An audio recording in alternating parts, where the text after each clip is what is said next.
Okay. Hello, good afternoon, everyone. If I could have your attention, please. We're about to get started. If you could please take this time, turn off all your cell phones and electronic devices. We don't want any interference with the sound system or our discussion. A reminder, this meeting is on the record and it will be streamed live on CFR.org and on the Council's YouTube channel. Thank you.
Good afternoon, everybody.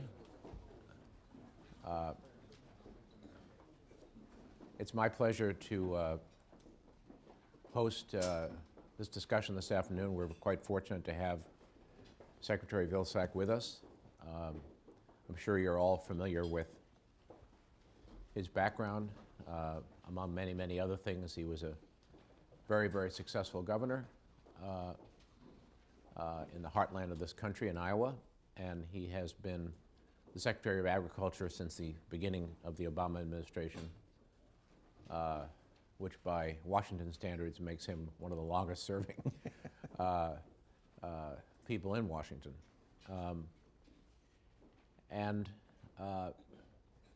We're going to have a conversation, the two of us, for a little bit, and then we're going to open this up to questions. I think you're familiar with the ground rules today. This discussion is on the record. And I'm sure you've all already followed the wonderful council rules about turning your cell phones off, and that we're ready to go. And I'm going to start by asking Secretary Vilsack a few questions about the recent Farm Bill. I'm going to divide my questions into two or three parts. I'd like to ask you some questions about what the bill does in relation to the production side of agriculture. And then I want to talk a little bit about the SNAP or food stamp side of it. But let's start off by asking you a very basic question, which is this bill, which was the object of a lot of hard work, I know, including most particularly on your part, ended up being a very bipartisan result. And in Washington, which these days is so devoid of bipartisanship, let me just start by asking, how did you achieve that in this case? How did it come about that this ended up being as bipartisan as it was? Well, historically, farm bills have been bipartisan, so it helps to have that history. But when you realize that this is more than a farm bill, it's a food bill, it's a jobs bill, it's an energy bill, it's a research bill, it's a conservation bill, it's a trade bill. There's enough in this bill that just about every member of Congress has somebody back home that has a vested interest in getting this thing done. And I think we were faced with the dilemma that if it did not get done, that we would be reverting back to 1940 ag law, which would have resulted in chaos in the market. So there was a history of bipartisanship. The comprehensive nature of this bill lends itself to support. And there was the threat that dangled out there that we could face a return to agricultural policy that would be disruptive to the market. And I think a combination of that made a difference. And I think we worked very hard to get a place where everyone was comfortable enough to get it passed. But it's a remarkable bill, and it's one that most Americans do not understand or appreciate. But every single one of us benefits from this bill because we are a food secure nation. And by that I mean we have the capacity and the capability in the United States of producing virtually everything we need to feed our own people. Very few countries in the world can do that. And because of the extraordinary productivity and efficiency of American agriculture, it has freed the rest of us up to do whatever everyone in this audience has done in their life. They don't have to worry about actually producing food to feed their family. They've delegated that responsibility to a really relatively small number of people in this country. So I really appreciate the opportunity to have this discussion because I think it's going to give people an understanding of the breadth of this bill. Well, all right, let's talk a bit about what I might call the state of American agriculture. And I'll start by just saying I don't have any deep history in agriculture. I don't have any scholarly credentials, but I don't think you need them to see that agriculture is one of America's greatest assets and one of its greatest international comparative advantages. We have the most efficient agricultural sector by a big margin in the world. It's a bastion of export strength. Mm-hmm. So, but on the other hand, one can read that a lot of acreage has been taken out of agriculture over the past 10 years, even though I understand you might talk about this a little bit, that it's slowed down some. Mm-hmm. And obviously the employment, as you just alluded to, in agriculture has fallen to very, very low levels, which at one level reflects enormous efficiency, but on the other hand could be a source of concern about, are young people entering into this sector the way they historically have and so forth. So let's talk, if I could just, tell us a bit about the outlook for the American agricultural sector, which has been such a source of strength for so long. In the lifetime of people who are still on this earth, if we go back to 1935, there were 6.8 million farms in the country. The average size farm was 155 acres, and a significant number of people in the country were directly related to agriculture. Today, the total number of farms in America is about 2.1 million, but if you look at who actually produces most of what we consume, it's less than 300,000 farming operations. And if you look at those who produce at least half of what we consume, it's 33,000 farming operations. 33,000 farming operations. So it is extraordinarily efficient. And because of this great efficiency, and most recently because of the productivity, the overall health of American agriculture from an economic standpoint is as good as it's ever been. We've had record farm income. We've had record farm exports. We've had a record enrollment in conservation activities.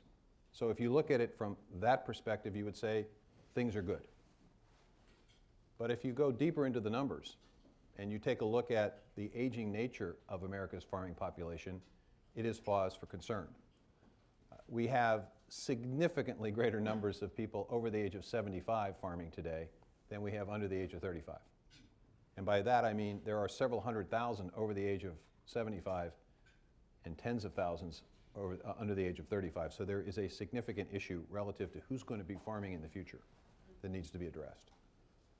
And it is difficult for young people to get in this business because the capital that you have to to operate a farm of any size is rather significant. This is not a situation where you can go out and buy 1,000 acres easily or buy the machinery to be able to farm 1,000 acres.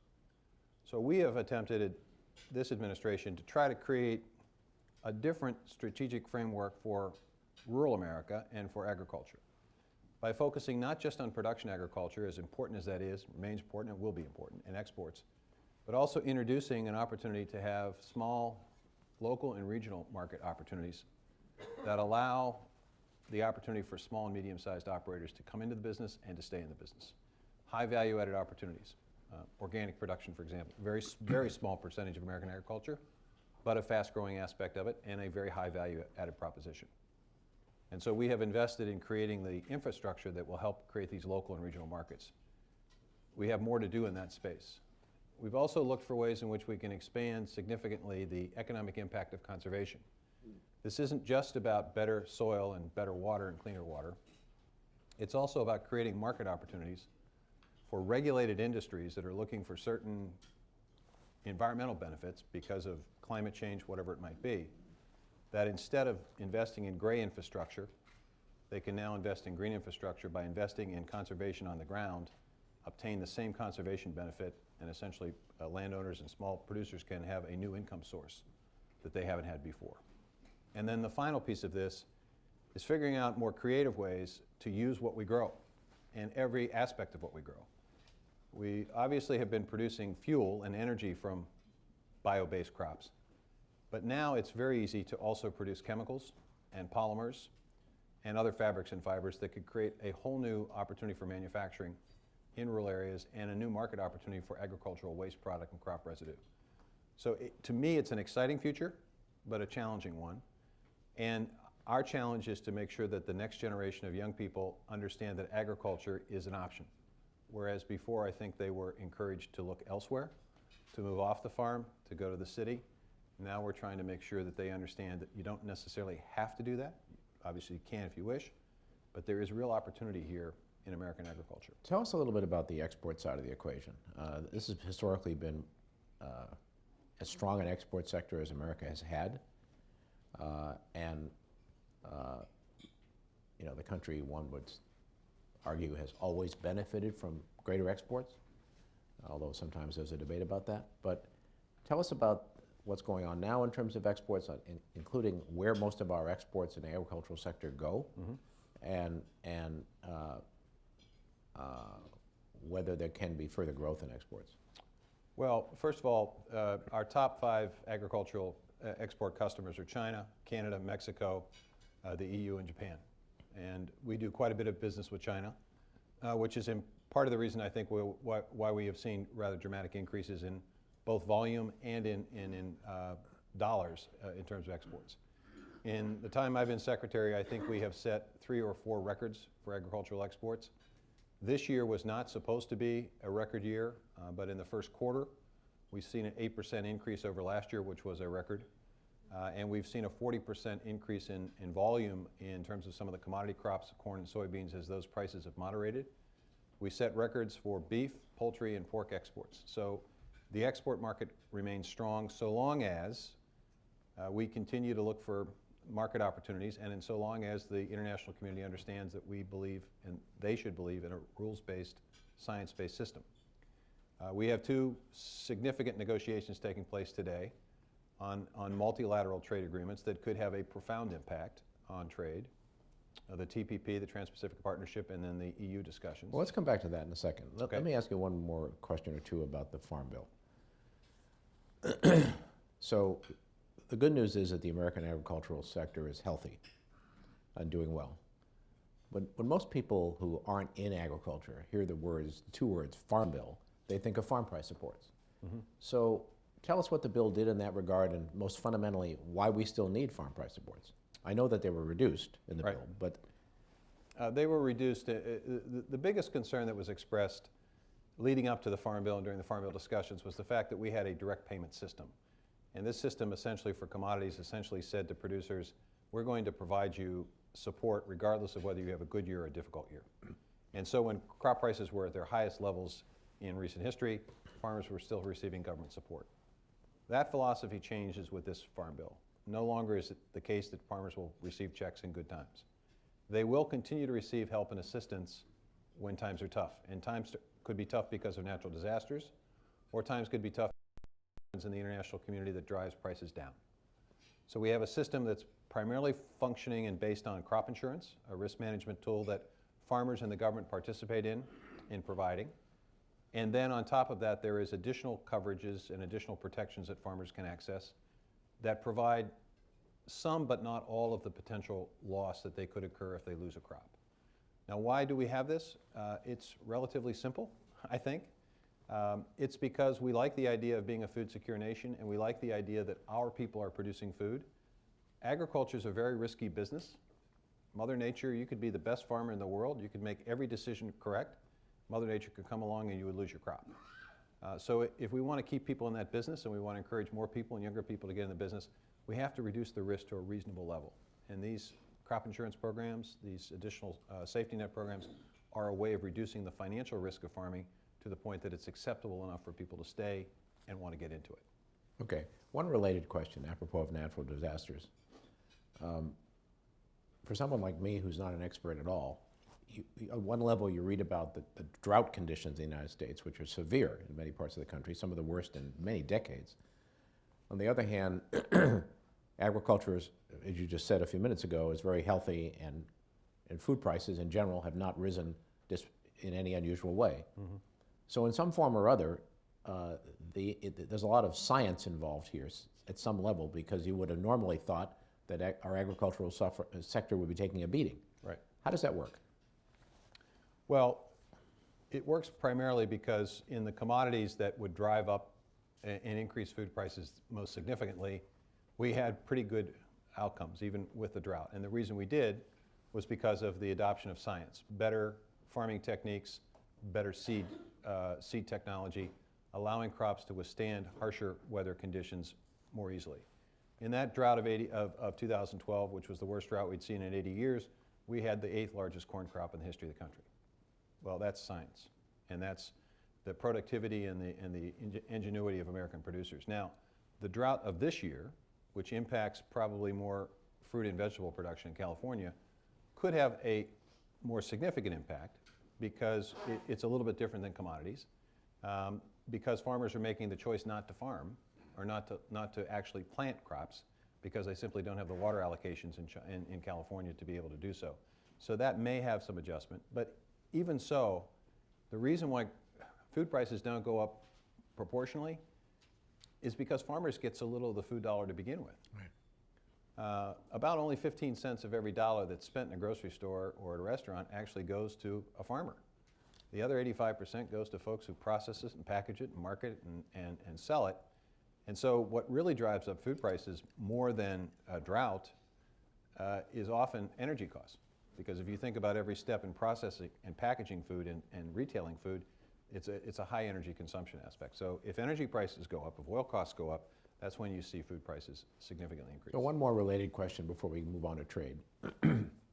If some of the more dire forecasts on climate change ultimately play out, what impact do you think that'll have on the agricultural sector? There are lots of unexpected potential effects here, and some of them not all negative, but what effect do you think that'll have on the agricultural sector? Well, with changing climates and a global economy, we're seeing more intense weather patterns, which challenges the science to continue to be a step ahead of those more intense weather patterns so we can continue to grow crops in very difficult circumstances. There is also an expansion of potential pests and diseases that are even more difficult sometimes to deal with. And there is the possibility of migration of agriculture north. So what we grow today in some parts of the country may not be grown 40 years from now or 50 years from now unless we adapt and mitigate, which is why the President, pursuant to his Climate Action Plan, instructed us at USDA to establish climate change hubs so that we can begin the process now of identifying the vulnerabilities of each region of the country and then be able to establish the technologies and steps producers need to be able to adapt and mitigate so that we don't have as much of a disruption as we might have. And we have identified 7 major seven of these climate hubs and then 3 sub-hubs which are really focused on every part of this country and all of the agriculture. It's extraordinarily diverse agriculture in this country. We are just so blessed, but we are analyzing this and dealing with it. And we're also doing it on a global basis. We are part of a global research alliance we started in this administration with 30 other countries to take a look at how this might impact global production, because obviously that would have impacts on markets. All right, let's talk about trade for a moment. You mentioned that there are two very large potential multilateral trade agreements, one with the EU and one called the Trans-Pacific Partnership with a series of Pacific Rim countries. And historically, agriculture has been a very challenging issue in multilateral trade agreements. Both times when I served in government, I can remember trade agreements and the role that agriculture played was often the biggest single stumbling block. Right. So, because it would be a good thing in the broadest sense if these agreements could occur,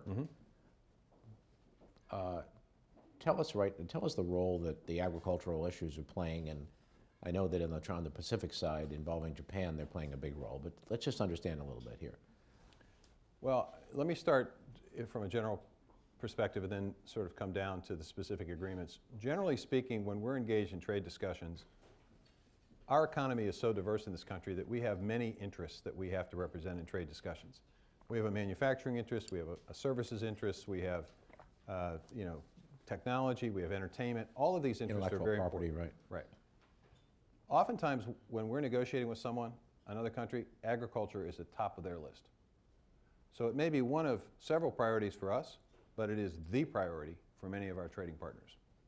So it puts us in a difficult position in terms of being able to complete an agreement. In Korea, we had autos and we had pork as two issues that remained.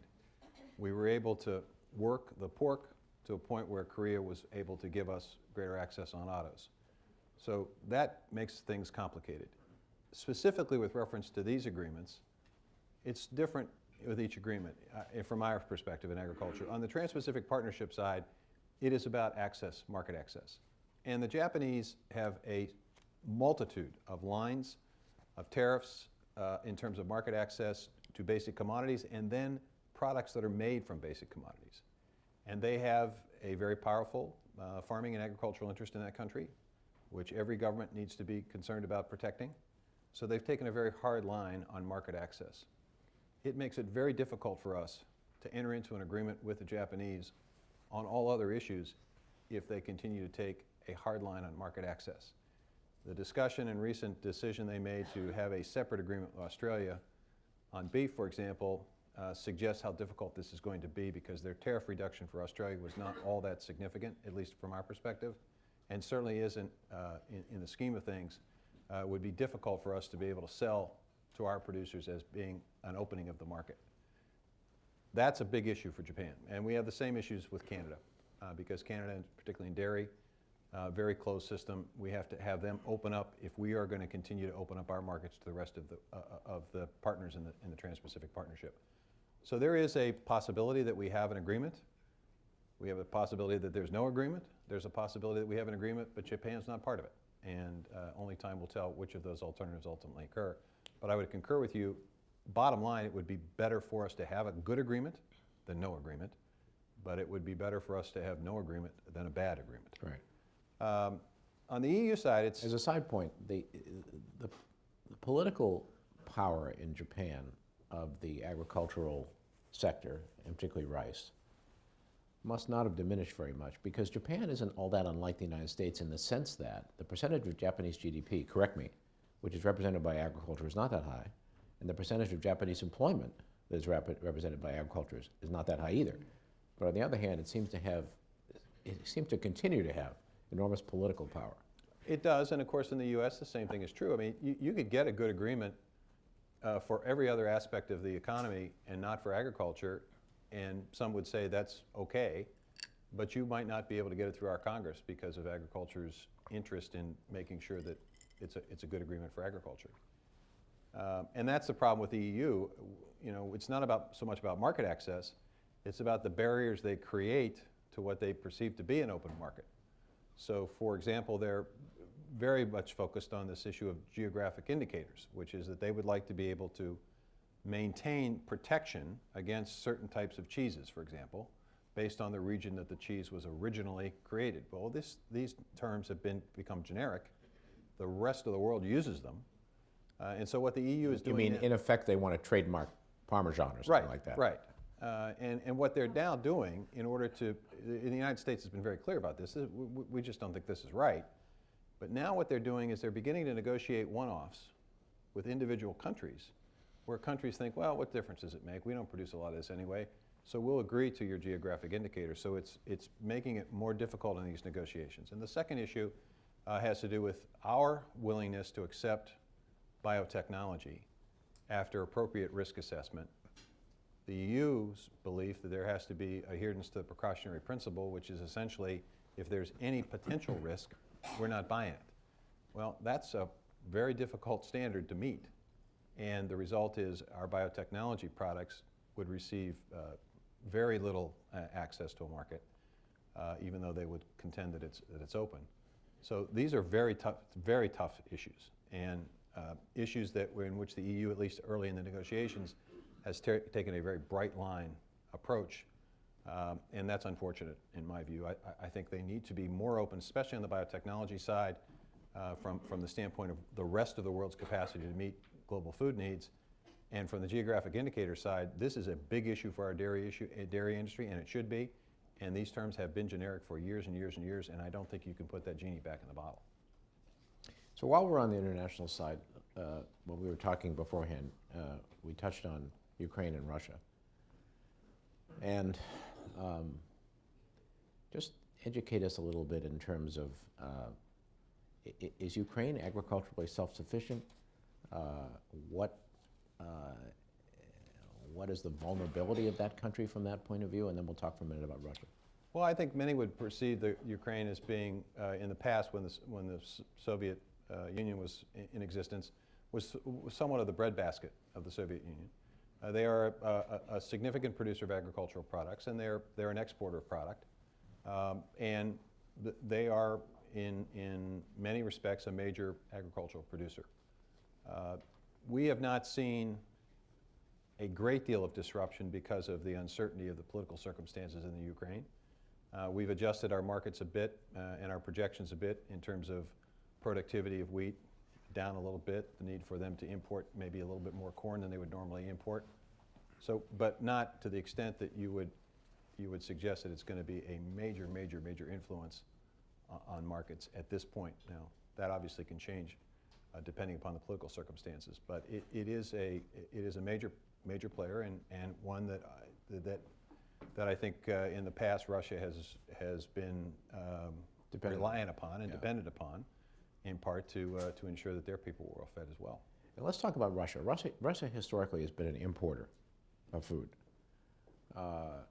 and tell us a little bit about how much of Russian food consumption is imported, where Russia primarily imports from, how important the U.S. import-export relationship with Russia is from Russia's point of view? Well, we have a challenging relationship with Russia in terms of agriculture. We could do and should do and ought to do more business with Russia because of their needs. But they have created, in our view, artificial barriers to our imports that are not scientifically defensible. I'll give you an example. There is a process that we use in terms of treating beef and pork using a product called ractopamine. The international community has taken a look at this, and they've determined that there's not a risk associated with the use of this ractopamine. Russia refuses to accept beef or pork that's been treated with ractopamine. So we are now establishing ractopamine-free processing facilities for pork, which Russia has at least initially indicated they might be willing to do business with. There is no scientific basis for that. They ought to open that up because it would be beneficial to their consumers. But I think part of it is this desire to be self-sufficient. And the reality is it's difficult to be self-sufficient if you don't have the extraordinary productivity that we enjoy in the United States. And I don't think their agricultural science or their agricultural production systems are as mature as ours. And I think that's why they're continually relying on someone else, the EU, Ukraine, someone else for. In units, has Russia agricultural production been growing? You know, Roger, I don't know the answer to that question. I would be confident in saying I strongly doubt that it's been growing at the same rate that we have in the United States. Just to give you a sense of this, I was born in 1950, so I use that as sort of the benchmark. Since 1950, our corn production's increased 300%.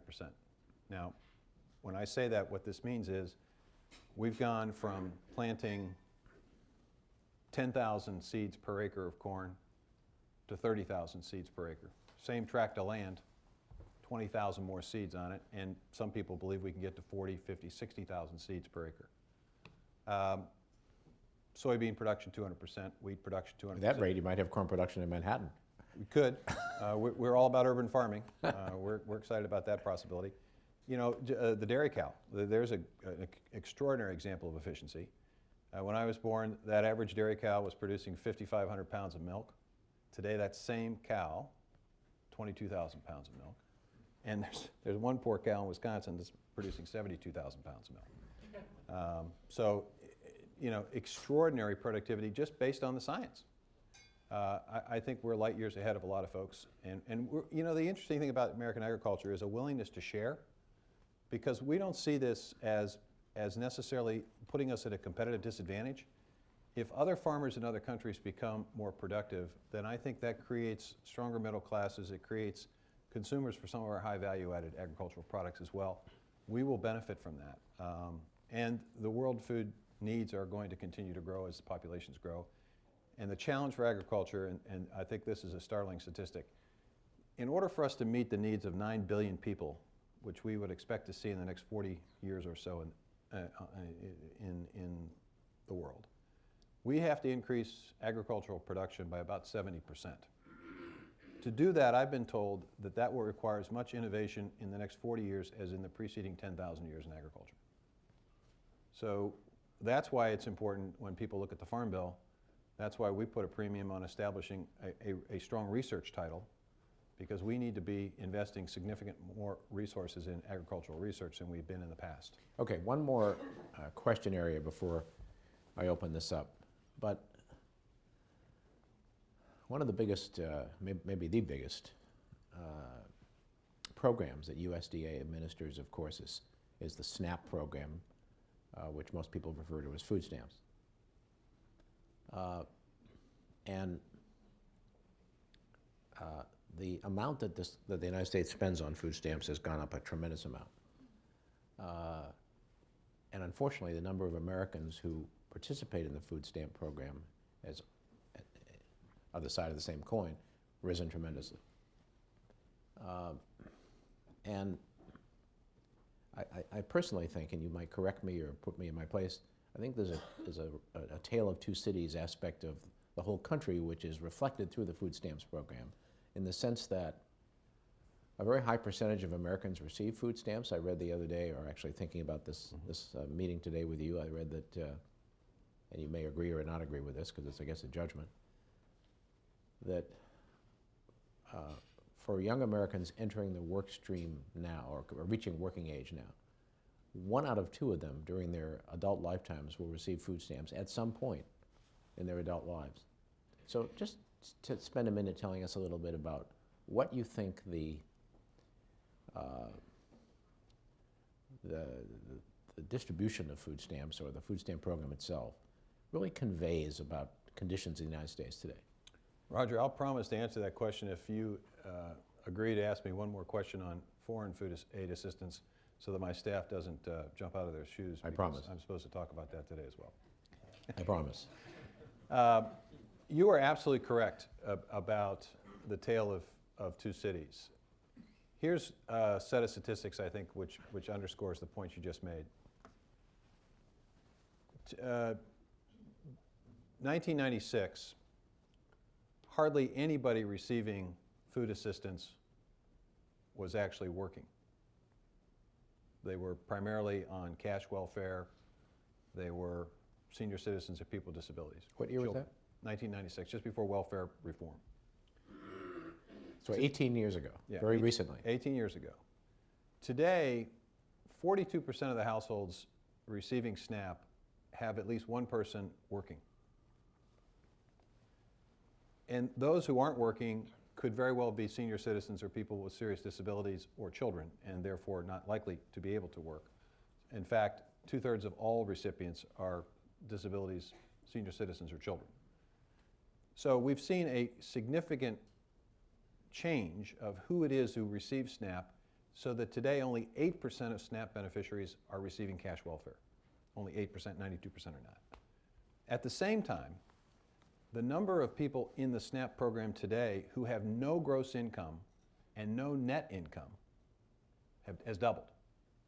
So you've got a situation where people are requiring SNAP because they are in the workforce and not making a lot, and you've got people that have been looking for work for a long time and don't have any income at all who require help. And that's one of the reasons why you've seen numbers increase. And the other reason you've seen numbers increase is because there's been a concerted effort to reach out to people that historically have qualified for SNAP, but who have never received the benefits of the program because states have not done as good a job of reaching out to them and making sure that people are aware of the program. And I will tell you that's why I'm deeply concerned about Representative Ryan's idea of block granting the SNAP program to states, because I've seen circumstances where you have a program, but you don't really want anybody to use it. So you make it more difficult for people to access the program, so they don't use it. So what percentage of Americans who are eligible to receive food stamps actually receive them? Today it's roughly almost 80%. When I became secretary, it was about 72%. In 2002, it was just a shade over 50%.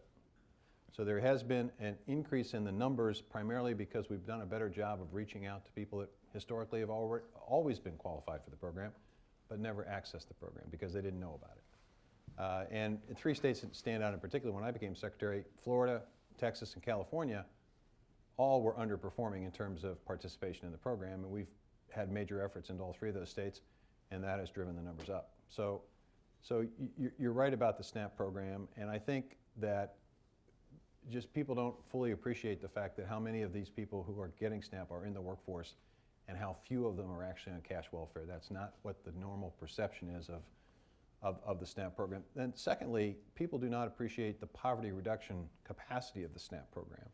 It's probably one of the most effective anti-poverty programs we have in terms of actually people moving out of poverty. And it obviously during the recession, it was a very quick stimulus to the economy because in 30 days, 95 to 98% of SNAP benefits are spent. As soon as people get them, they go to the grocery store and they use them. So it's an interesting program, and I think it's a program that's helped a lot of folks get out of poverty or stay out of poverty or help them through a tough time. And we're also seeing quite a few people moving out of the program fairly rapidly. It's not like the 80% who are currently receiving SNAP of the eligibles stay in SNAP for a long period of time. Many of them get out of the program within 6-8 months. Okay, let's bring the audience in, please. Would you kindly identify yourself before you ask a question? And as my old boss Lloyd Benson used to say, when he would stand up to give a speech, remember, he would say, "I'm the only one here today supposed to be giving a speech." So let's be sure we ask questions. Yes, sir. Mr. Secretary, excuse me. You commented on, my name's Dick Huber, and I actually am a farmer in Chile and in Brazil. But you commented upon biotechnology, and that's a nice way of saying GMO. And most of us who are in industrial farming today, you can't do it without GMO. And what is the Department of Agriculture doing about such situations as Hawaii that is banned GMO crops with the exception of papaya? And this whole question of the acceptability of GMO modified crops or soybeans or corn in the European market, which is very important for all of us. Well, that's actually two separate questions. What's being done here in the United States, what's being done internationally. In the United States, what we've attempted to do at USDA is to create an atmosphere where no single type of agriculture is judged to be less effective or less beneficial or less important than any other type of agriculture. In other words, all types of agriculture should be celebrated. It shouldn't be a situation where people believe that one type of agriculture is better than another type of agriculture. And we established a group called the AC21 group, which represented conventional farming, organic farming, and GMO production. We got folks together and we said, what will it take to create a better dialogue between various forms of agriculture so that agriculture can speak with a single voice about the importance of agriculture generally? And they came up with a series of recommendations, and we're in the process of following through with those recommendations, assuring that we continue to have seed banks that can allow us to replace and start crops again if something devastating happens to a particular type of production process. Developing risk management tools for organic producers so that they are not concerned about the possible financial loss if their product gets impacted by drift. Understanding drift better. Encouraging more stewardship opportunities between neighbors when they're using different production processes. So we're trying to create a culture of coexistence, a culture of acceptance, a culture of recognition.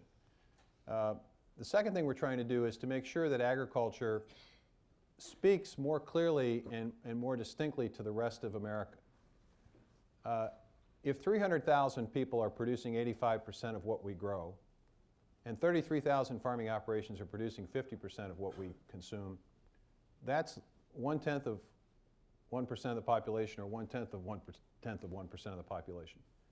That means the other 99% have no idea what's going on in terms of where their food comes from, the risks that are associated. They may be several generations removed from agriculture. They may not understand the benefits that American agriculture provides us economically, environmentally, in terms of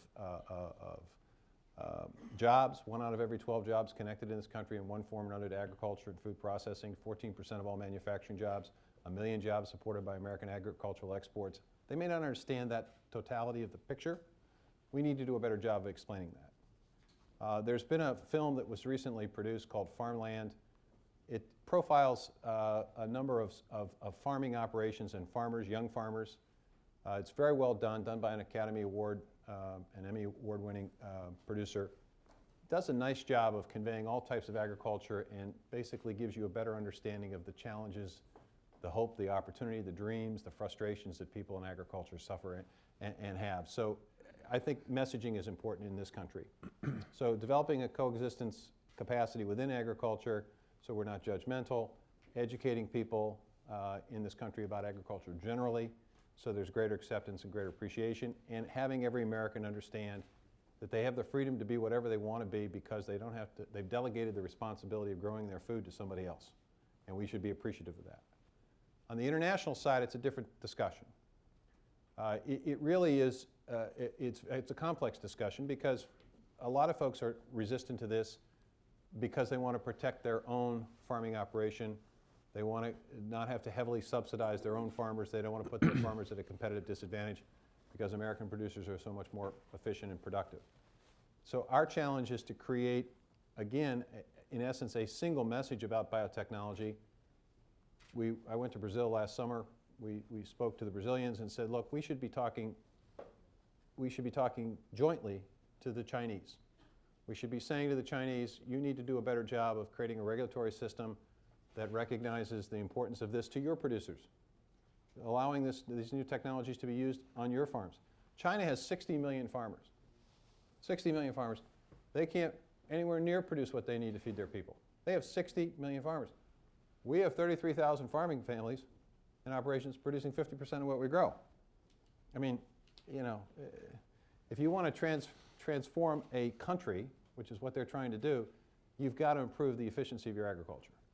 But you have to have a regulatory system that allows you to do that, that appropriately analyzes the risk of anything that you put into the ground and that you put out into commercial use.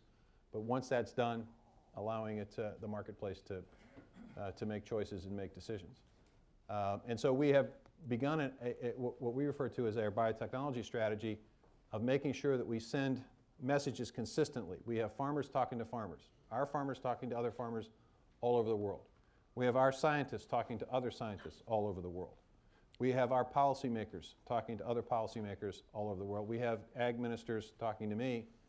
It's the same message, which is that this is important, it needs to be embraced, it needs to be analyzed appropriately, but once it is, you need to allow access to your market. And slowly but surely, that is happening. Not as fast as some would like, but it is happening. And I think as we deal with changing climate, we deal with more intense weather patterns, we deal with less water, we deal with expanding expanding cities and suburbs in developing countries, and less land available for agricultural production, and a growing world population, we have got to embrace science. It is the only way we're going to be able to feed folks, and only way that we're going to avoid the strife that could come by not having enough food or not being able to produce enough food to feed 9 billion people. So it is a consistent message, and it is also part of, and this is how I'm going to get my food assistance. Oh, you're taking me off the hook, good. Yeah. It's also why, as part of our food assistance program, it's not just about providing emergency food assistance when there's a disaster that strikes Haiti or the Philippines or any other place that's been hit by a natural disaster. It is also about using some of our food assistance resources as part of the Feed the Future initiative to actually work with farmers, encourage farmers in other countries to embrace these new opportunities. So we have helped over 7 million producers, primarily in sub-Saharan Africa, basically be more productive on 3.7 million hectares of land. We think that in the long run that's beneficial. It's also why we have the McGovern-Dole program that we understand there's a link between food and education. So we're announcing today $185 million of money available for 10 countries to allow them to fund meals at their schools.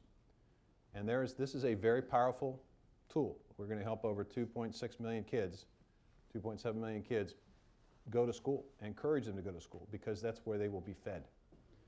It's a very powerful tool in terms of building relationships and building a trusting relationship between the next generation of kids in Kenya, for example, and the people of the United States. You know, Mr. Secretary, your point about educating Americans on where their food comes from, which I think is, you're right, it's important. Other than government service, I spent most of my career in finance, and I can assure you that most people in the financial community, at least here in New York, do know where their food comes from. They know it comes from Whole Foods. Yes, ma'am.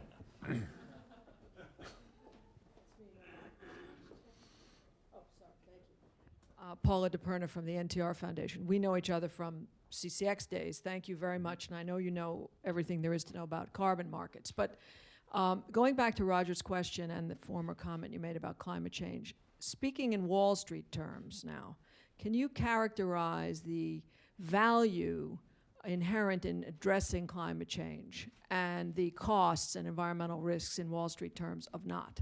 Because not the IPCC sort of pounding on all the bad news, but what are we missing as terms of opportunity from an agricultural point of view? Presumably biotech is one, but what's the value to some of this? What's the upside economically to getting ahead of the problem, and also the dollar value of the risk of not? Or, if I could just add one thing to your question, it's a great question, or will agriculture be a sector which is not harmed by climate change? Well, first of all, I'm not sure I can speak on Wall Street. I'm more of a Main Street kind of guy, so I'll try. That line works really well outside of New York.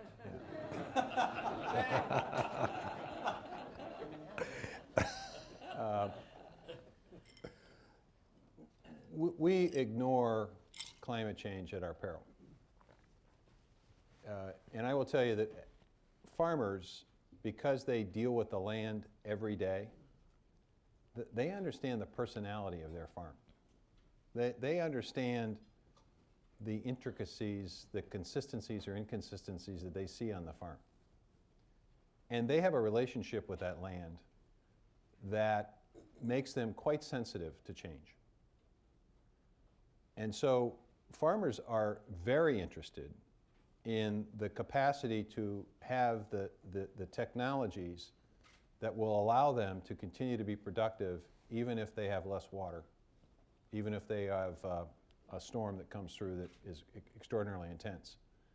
So they're very interested in investing in innovation.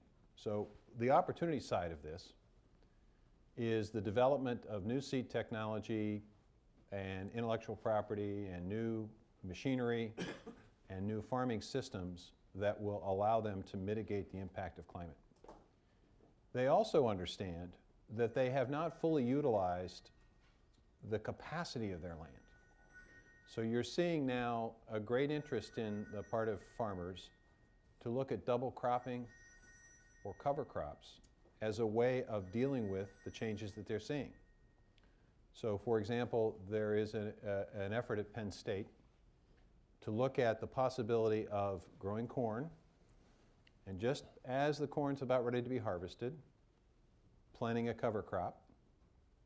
That cover crop would allow the carbon to continue to be sequestered. It would allow moisture that's in the soil to continue to remain.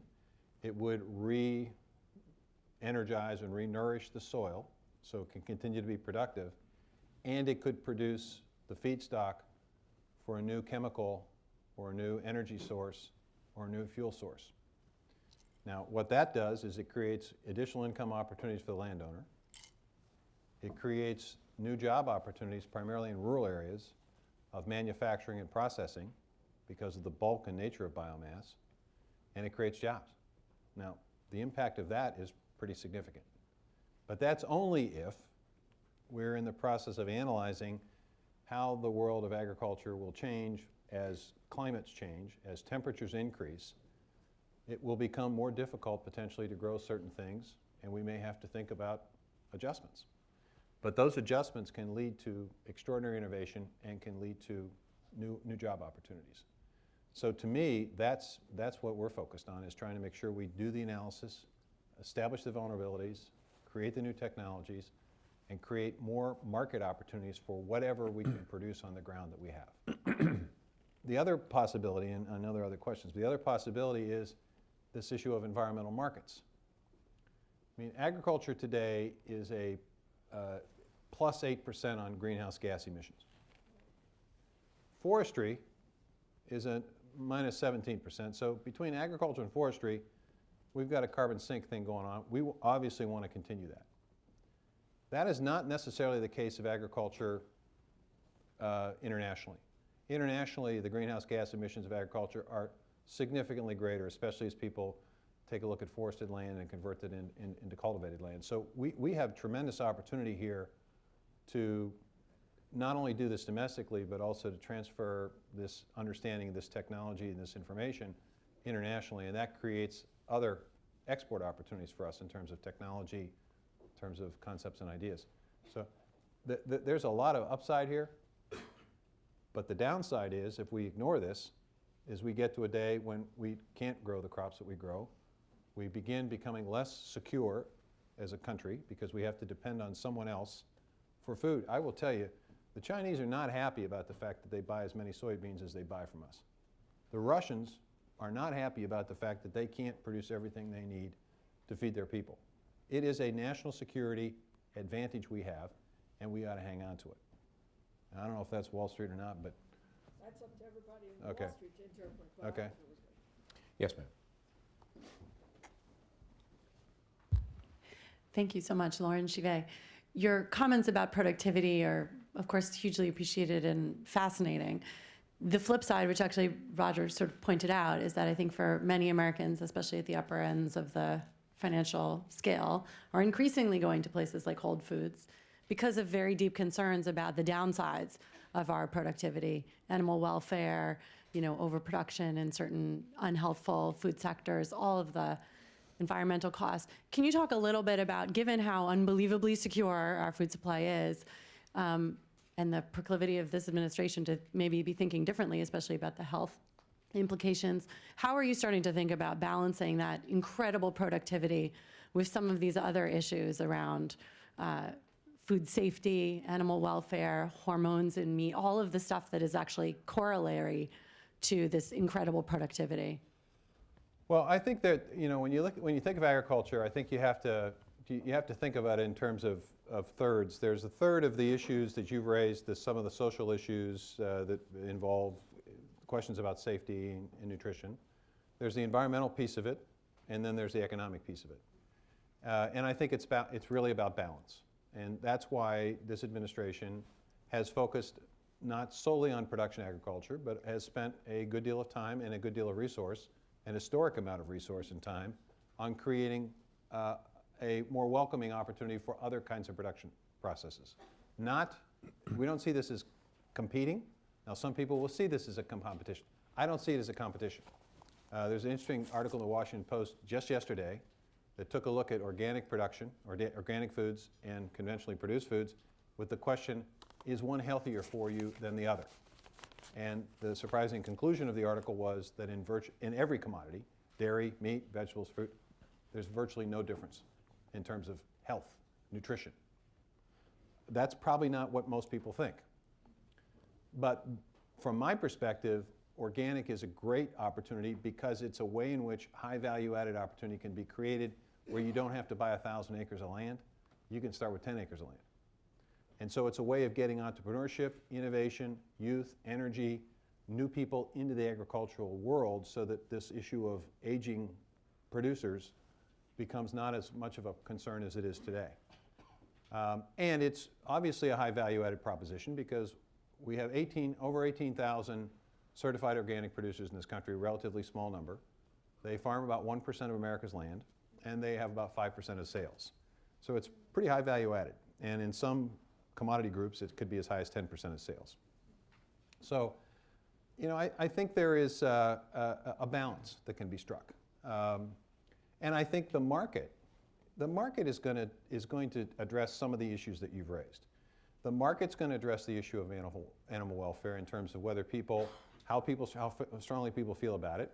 And major corporations and major entities of purchasers of food begin to establish certain criteria for the food that they purchase. Everybody from Walmart to McDonald's. The market's obviously going to have a say about that, and obviously folks are going to listen to the market. But our view at USDA is not to pick winners or losers, not to say one side is better than the other. It's to create a situation where all types of agriculture are welcome, and people can make the choice for themselves as to which is best for them. Well, now, but here's what's interesting, and this is really important. You all have mentioned Whole Foods. One of the co-CEOs of Whole Foods is Walter Robb, and he's a terrific guy. And I called Walter up one day, and I said, Walter, it's great that you have a store in Georgetown. It's great that I can go to that store.